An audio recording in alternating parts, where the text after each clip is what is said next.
Hey there, I'm DPadGamer, and I think speedrunning is a great way to re-experience your favorite games.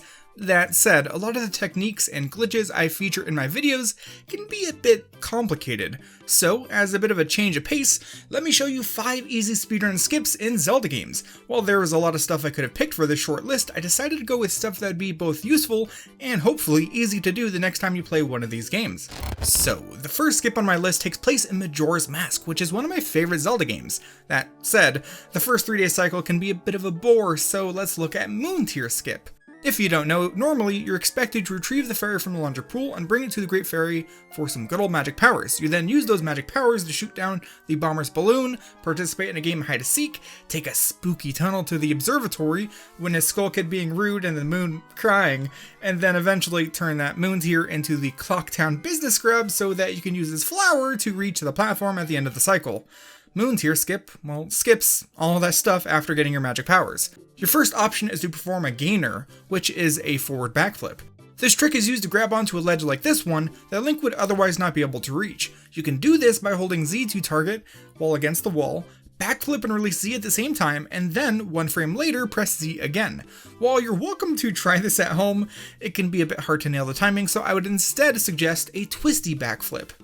Start by aiming about 45 degrees away from the corner. Perform a backflip and let go of Z at the same time, and then just hold down left on the analog stick. Link should twist in the air, which lets him pull himself up on the ledge. This is way more forgiving than a gainer, and if you want to practice this before fast forwarding to the end of the cycle, you'll have plenty of time to get a feel for it. You could also practice it after fast forwarding using the Grandma Stories and Scarecrow Dancing if you think the threat of imminent destruction is a good motivator. Bonus little trick here, if you want to get past the bomber guard as human Link without inputting or even knowing the password, aim away from him, Z target, and hold backwards like so until the A button switches from talk to jump. When that happens, if you jump to do a backflip, you'll go right past him. This even works going both ways. Moving onwards, the second skip we'll look at is an Ocarina of Time. After venturing your way through the various dungeons and collecting all kinds of weapons and tools, you're expected to participate in 6 elementally themed trials in order to bring down the barrier in Ganon's castle, which is the only thing stopping you from stopping Ganondorf. You could also just not do that. However, before looking at the trick, let me first share a neat fact that always seems to blow someone's mind. You can walk through the wall below the bridge to find a secret room with fairies and business scrubs that'll sell you stuff. Neato. That said, in order to skip the trials, we'll be clipping out of the first spirit room and navigating across and through the doorway behind the barrier. So to make that easier to follow along with, here is a dry run so that we can see what's going on. Starting at the door, it takes 6 side hops to get us to this corner, and then walking directly backwards will have Link stop as he hits the bridge. From there, it's a bit of diagonal movement into the doorway. It's pretty simple. Now, heading into the spirit room, we need to take this Armos and push it until it's right up against the wall, and then push it 4 grunts towards the door like so.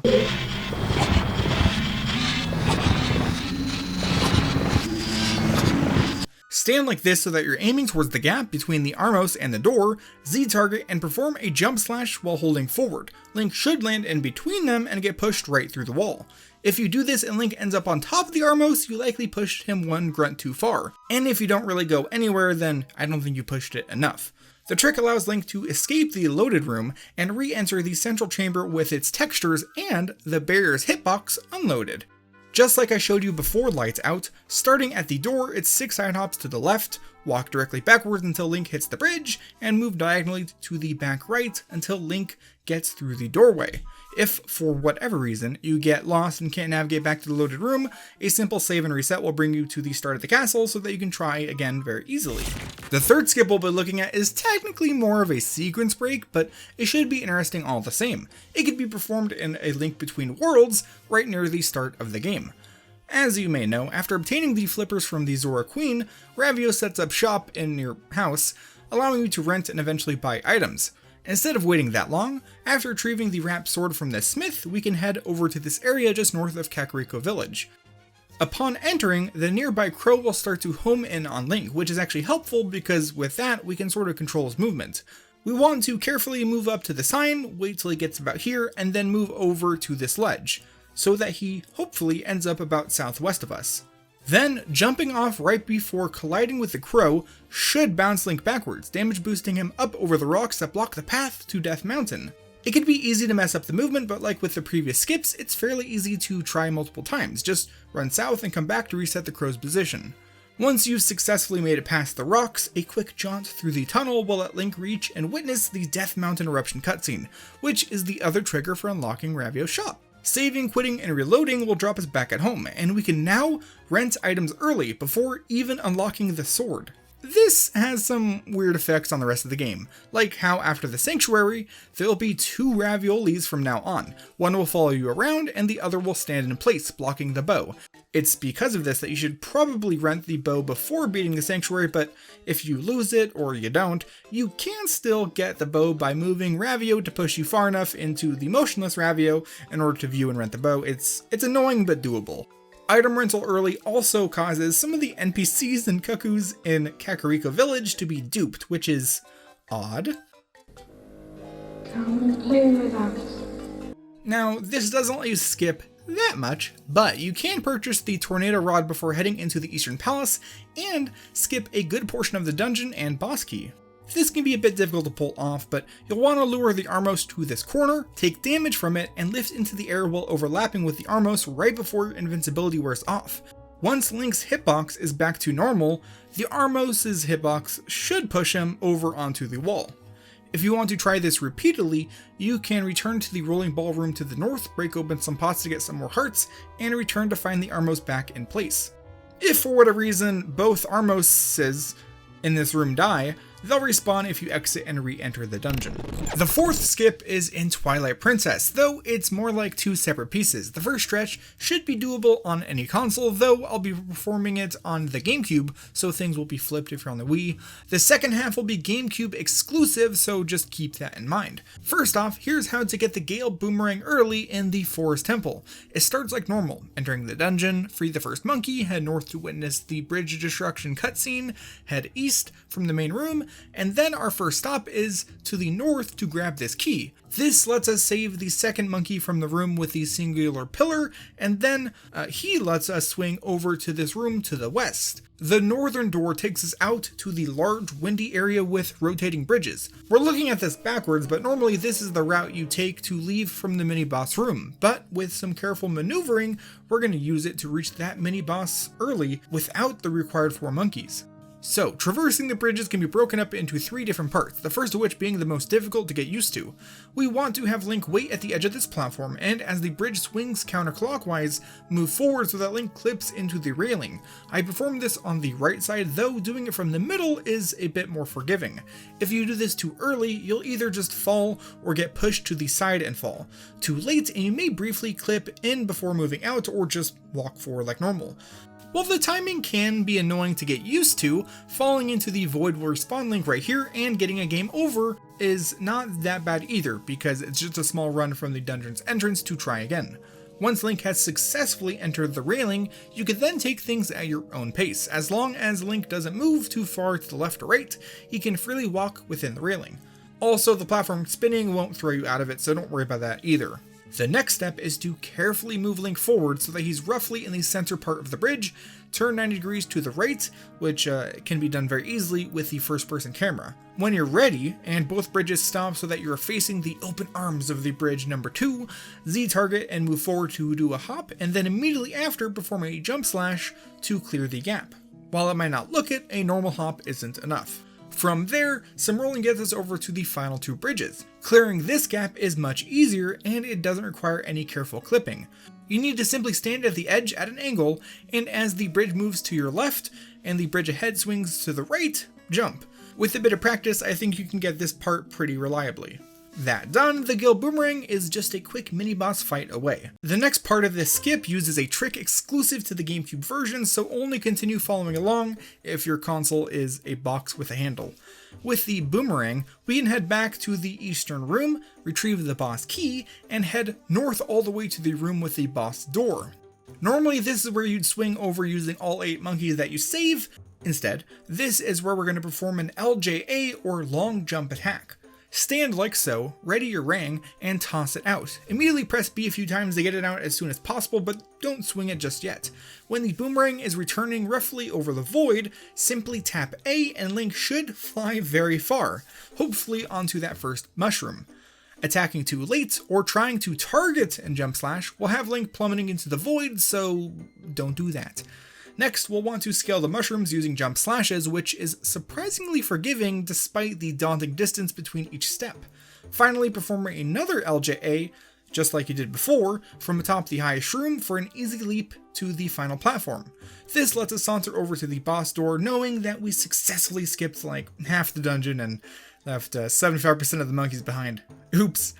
That said, the LJA is a really neat trick that you can mess around with throughout the game. Just note, if you try it on flat land, it won't work. So, this was completely unintentional, but we're ending the video like we started it, skipping a game of hide and seek with some kids. First, some context. In this game, you have to hunt down some Triforce shards, for a thing, and one of the Triforce charts is hidden beneath the cabana on the private oasis. Normally, the only way inside this cabana is to present the cabana deed to the sentient door butler. You get the cabana deed by delivering 20 joy pendants to Mrs. Marie on Windfall, and Mrs. Marie on Windfall will only offer this task after you deliver her joy pendant that you get from defeating the killer bees in a game of hide and seek. So now that you're up to speed, we'll be, of course, skipping all of that, using a neat glitch on the private oasis. Before we get going, you should have at minimum the hookshot and the skull hammer. Also make sure to save on the oasis, so that if you ever mess up mid-trick, just quit and reload your save. So the first step is to perform something called dry storage. It's called that because it's a glitch that stores a game event and you initiate it on dry land. Dry storage can be done by having the Wind Waker out in your hand, climbing a ledge like this one, and using the Wind Waker. Because of the wall to the left, immediately after activating the Wind Waker, Link should fall while in the cutscene. That's called a Wind Waker dive. If you time it correctly, pressing B to put away the Wind Waker 3 frames before landing will give you dry storage. You'll know you got it when the Wind Waker HUD disappears and Link is just sort of playing when you move the analog and C sticks. If you get to this point, cancel and put away the Wind Waker. While this trick might sound a bit daunting, it's really easy to try this multiple times. At worst, you'll either not put it away, or you'll manage to put it away too early, which doesn't do anything. That said, now that we have dry storage, we'll want to walk over to the King of Red Lions and press A to talk to him. You'll hear the normal noise, but no text appears, which means we now have his text box stored. From there, you'll want to climb the ledge and run over here and hookshot up to the chest. Open the chest, and the King of Red Lions text box that we stored will pop up. If you tap A repeatedly to cancel out of his text as soon as possible, aka before the chest animation completes, Link will now have chest storage. Chest storage is a weird state where Link can partially clip into walls and walk up steep slopes. That said, if you open the chest but don't cancel out of the text box before the chest opens completely, Link will have the chest's content just sort of floating above his head. While this looks very fashionable, it doesn't give us chest storage and thus does not help us get into the cabana. By the way, you can actually get dry storage and come over here and open the chest without storing the boat's dialogue, but that causes the world to go completely lights out. While technically playable, it's just super difficult. Also, it's a little spooky. Once we've successfully gotten chest storage, we'll want to head over to the front door. Note that while you have this glitch active, you cannot climb ledges, so jump slashes will have to work. Once here, thanks to our ability to partially clip through stuff, we can smush ourselves up inside the door just far enough to the left to avoid talking to the butler. Now, pulling out the hookshot will allow us to take aim, lock onto the tree on the other side of the cabana, and pull ourselves through, hitting the cabana's doorway trigger, which successfully glitches us inside without the deed. That said, that final bit is a bit confusing to look at without context, so let me pull back the camera. You can sort of see that due to this weird position, turning left and right can be a bit jittery. Also, if you aim too far left, you can lock onto the barrel, and aiming too far down will just get you some rupees. It's also possible to latch onto the tree too high, which can cause you to miss the doorway's trigger entirely. If that happens, you should still have chest storage, so you should be able to move back to the door and retry until you get it. With that, we've come to the end of my list. While these aren't the flashiest or most significant speedrun tricks out there, I hope you found them interesting and somewhat easy to follow along to. I know we got harder as the video went on. Also, this is a bit of a different format from usual, so if you're interested in seeing a follow-up video to this with more skips in Zelda games, or another for a different series, or even just videos with a similar format in general, let me know. Either way, it's outro time. Thank you for watching. Big thanks to my channel members for their support, with especially big thanks to Chrissy Kuntra, Pseudonymous, Jermaine, The Weird Gamer, and Achilles Rhodes for being super fans. Thank you. Like the video if you liked it, subscribe if you want to subbed it, click the links if you like puns. That's it. I'll see you in the next one.